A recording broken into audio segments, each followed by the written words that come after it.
Hi, welcome to Hiray Pharma Solutions Jingmen campus. I'm Paul, and I'm going to give you a short tour of our facility.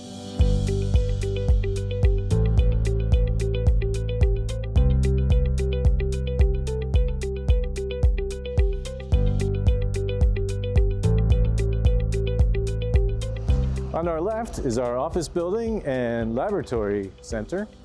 And the first stop, we're going to meet Michael. He's our Human Resources Manager. Hi, Paul. Glad to see you. Let's go to the fourth floor, the R&D department. Great. This way, please.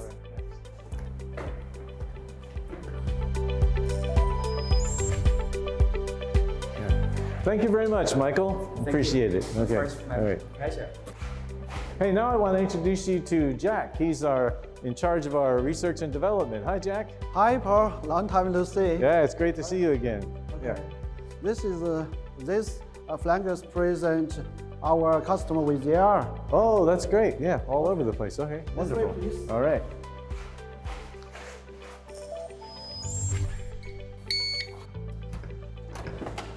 Okay, thanks. Well, this is our office, and our researchers can do some paperwork here. I see that in your process plan, they're all coded so that for IP protection of the Yes, customer, you're right. there's a code. Yeah. And this is Good. our analysis laboratory. Nice. And she is Mika. Hi, Mika. It's good Hi. to see you again. Nice to meet you too. Can you introduce us to your lab? Of course. Welcome to our analytical department. Thanks. There are 5 HPLC machines here, and some of them are connected to DAD detectors, which can cover a large number of chemicals. Now, please come with me. Okay. This is the physical and chemical section. We can do sample preparation here. Oh, okay. Sample prep. Good. Great. Yeah. This is the water lab. There is one moisture meter and an electronic balance. We can do water measurement here. Thank you. Yeah, okay, that's all about our department. So I'm gonna go back to work. Okay. Well, thanks a lot. Thanks for your time. You're welcome. Great. Okay. Thank you, Mika. You're welcome. This is our process development laboratory, and we have 10 film hoods, and it can protect our researchers' health. And again, there's coding. Each process is coded for IP protection. Yes, you're right. And this lab is prepared for our customers. So that when the customers are completing a process in our pilot plant, for example, their own staff could come here to do original process development research. Yes, you're right. And this room is over room. A drying room. Yeah, dry room. Yes, Nice. Very good. that's all. All right. Well, thank you. Thank you for your time. Now I'm going to go down and show them the QC area. Okay, thank you. See you later. Okay. Bye. Bye. Right this way. Okay, we are now on the second floor outside the QC department, and here is Caden Law, our QC manager. Hi, Hello. Paul. So here we have the sample receiving room. Yes. So when people from the process department want to come and deliver a sample, they leave it here so they don't have to go inside. Okay. Can we go inside? Yeah, let's we go in. Please. This is our QC lab. This is QC office.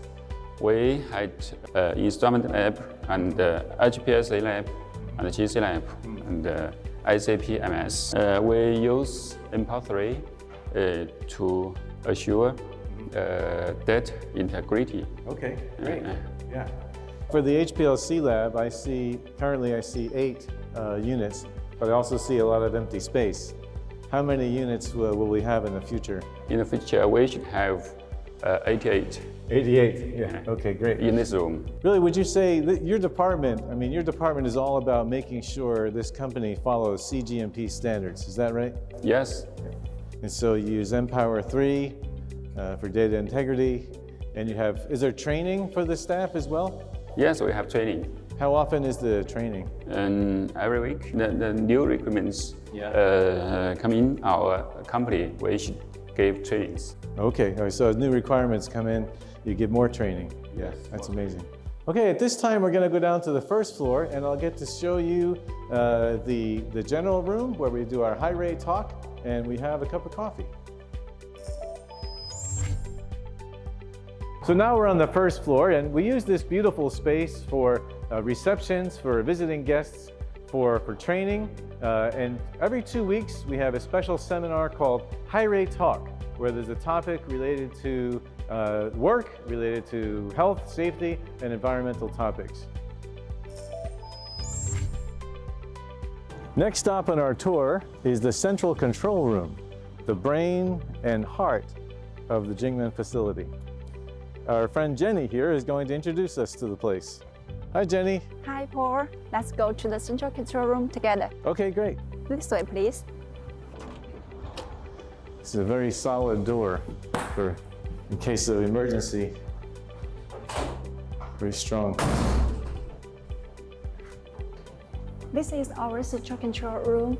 From this place, we can see every room in the pilot plant, and we can monitor and control every operation remotely and keep a record of all process data.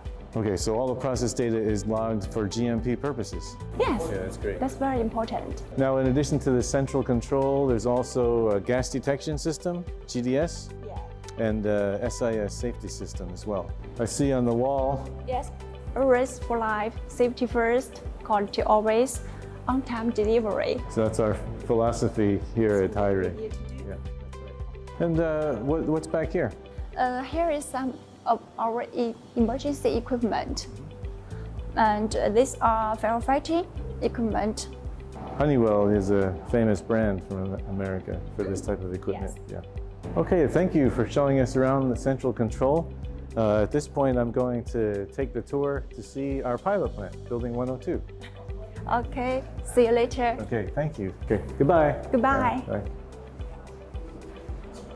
For the next stop on our tour, I want to take you to see our pilot plant, which is located behind this safety barrier. To the pilot plant area, we need to remove our non-explosion-proof electronic equipment. Okay. And to enter this area, we need to wear hard hats, and there's different colored hard hats for different status of visitors, of different people in the plant. So red is for the safety department, blue is for the workers in the plant, yellow is for management, orange for QA/QC, thank you, and white is for visitors who need to be escorted wherever they are in the plant. Thank you.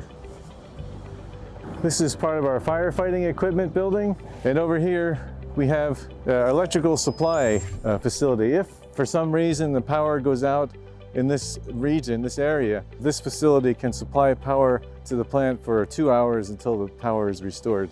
Behind me is our pilot plant, Building 102. Alongside it is Building 103, which is still under construction, should be finished within a few months. That will be more of a manufacturing scale facility. Before entering the building, each person needs to stop to remove static electricity. Please eliminate static electricity. 请先除静电。 Okay, so we are currently located in Building 102, which is here, and there are 36 reactors in Building 102, ranging in size from 30 liters glass tank to 500 liters. The materials are glass, glass line, stainless steel, and Hastelloy. Temperature range -80 to 260 degrees C. And reactors are formed into 7 different reactor suites. Building 103, which is next door, will be a manufacturing scale plant, and that should be finished later this year. The tanks will range in size from 500 liters to 10,000 liters in that plant. Over here, we can see our schedule. The plant runs for 5 days a week, 24 hours a day. There are also weekend shifts available when needed. For safety's sake, we want to keep track of everyone who comes into the plant, and so for those who are entering now, I'm going to change this card from white to blue to make sure that they know how many people are in the plant. These are the projects that are being worked on at the moment, and you can see they're only listed by the code. So for IP protection, no one outside the project team will know what it is exactly, what product is being worked on by this team. In the first floor, we have 3 reactor suites and a clean room and a clarification room. Our plant is certified for producing APIs in China. We expect one day to have a certification for making APIs around the world. So currently in a final step process, the clarification step would take place here, the filtration, and the final product could be brought through into the clean room next door for handling. The first floor has 3 reactor suites. The one to my left and the one on the right are the 2 largest suites on the first floor. Now I'd like to take you upstairs to the second floor where we could see the glass plant and the hydrogenation room. Our hydrogenation suite is equipped with 2 reactors, a 300-liter Hastelloy tank and a 500-liter 316 stainless steel. The temperature range can go from -20 to 200 degrees C, and we're capable of carrying out reactions to up to 10 megapascals. The entire process can be controlled from our central control room through these control valves. And also, in case of an emergency, the roof is designed to blow out in case of a compression. All the workers who work in this room are given special training to know how to work with hydrogen safely. And they actually have to pass a test and get certified in order to work in the hydrogenation suite. And here is our glass plant with our smaller reaction vessels. Smaller reaction vessels are able to handle, or go as low as 30 liters. They're able to handle reactions and crystallization. Of course, the temperature is controlled through ethylene glycol. And here we have our drying room. We've got a conical dryer and flat dryer here. And over in this location, there's the mill. You'll see all these cards, all these signs do not have the name of the product or name of the company on them. They're all coded for IP protection. So you're probably wondering why I'm wearing this mask. I want to show you the hazardous reaction room. We have a special room for reactions that are particularly hazardous. And this box here can be used, this glove box can be used to handle high potency reagents. Handle them safely so that the workers do not experience any exposure to these hazardous chemicals. Okay, so we're now on the roof of Building 102, and I brought you up here to show you some of the cleaning material for the air, exhaust air that comes out of the plant.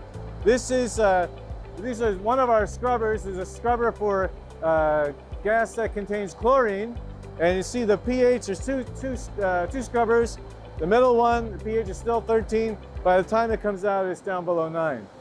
The other scrubber here is for gas streams that do not contain chlorine, and the pH, the quality of the air, is also monitored in that one as well. Up here is also, we have vacuum pumps for each of the reactor suites, and as well as the cleaning for those vacuum pumps. To my left, this is the location where Building 101 will be located. This will be a scale that's smaller than 102 for smaller batches. At this point, I'd like to take you to see our wastewater treatment facility.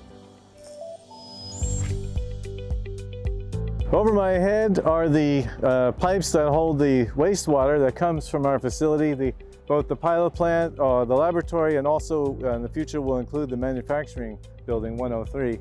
The pipes are overhead so that if there is a leak, it can be detected and there is no contamination of the ground.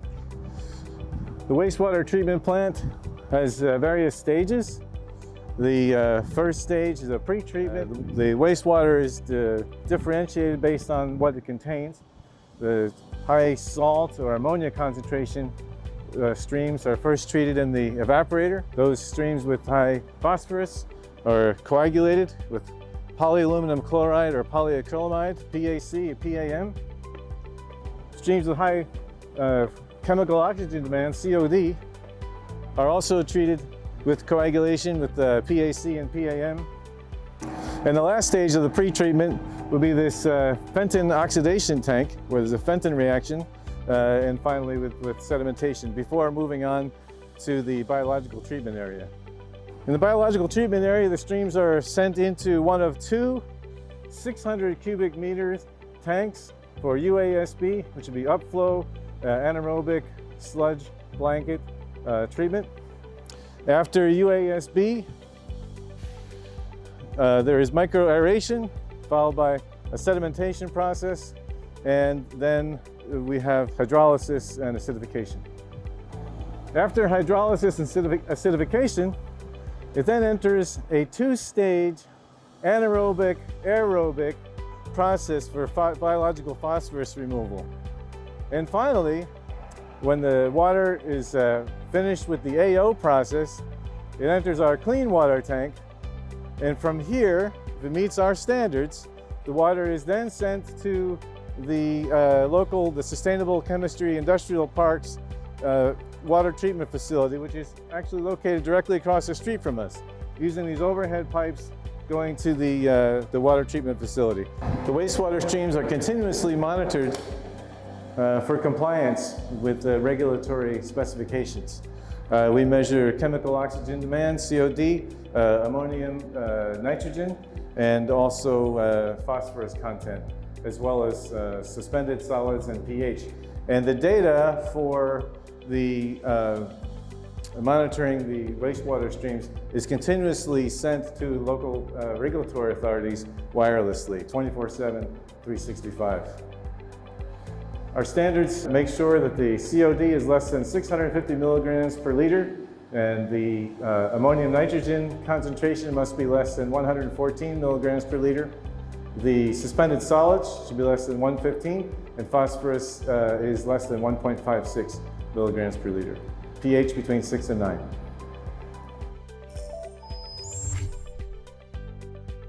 Over here we have the buildings where we store our solid waste before they're picked up by a certified company to handle solid waste. This would include things like Tyvek suits and gloves from the process all the way through the sludge from the wastewater treatment facility.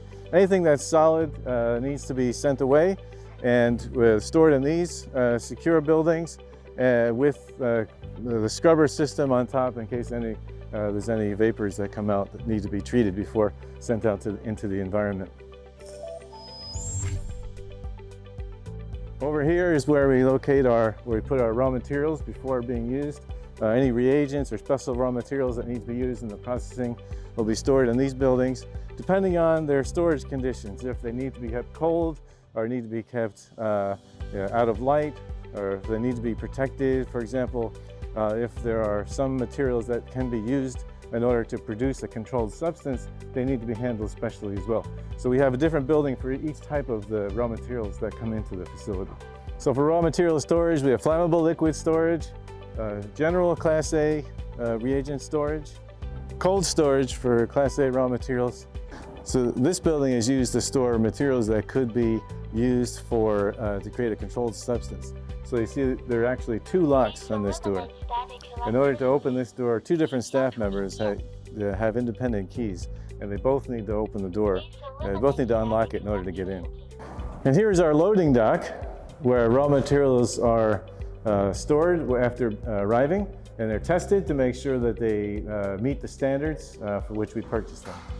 Here's our sampling room, and in this facility, this floor and upstairs also, there are special rooms for storage where customers can store their materials privately for IP protection, and no one else but their own staff can see what's being stored there.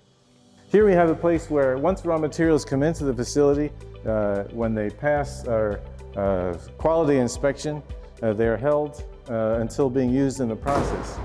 Now, each process has its own code, and so no one can know, except for the people working on that process, no one will know what the process is for IP protection. So each process has its own code, and everything associated with that process, whether it's the raw materials or the actual process development, is given a code, and as well as the analytical for IP protection. Well, I hope you enjoyed our tour of the Hiray Jingmen plant. It's been great to show you around. We look forward to partnering with you in the future for high quality CDMO work. Keep an eye on this website for changes as we continue to grow this campus. Bye for now.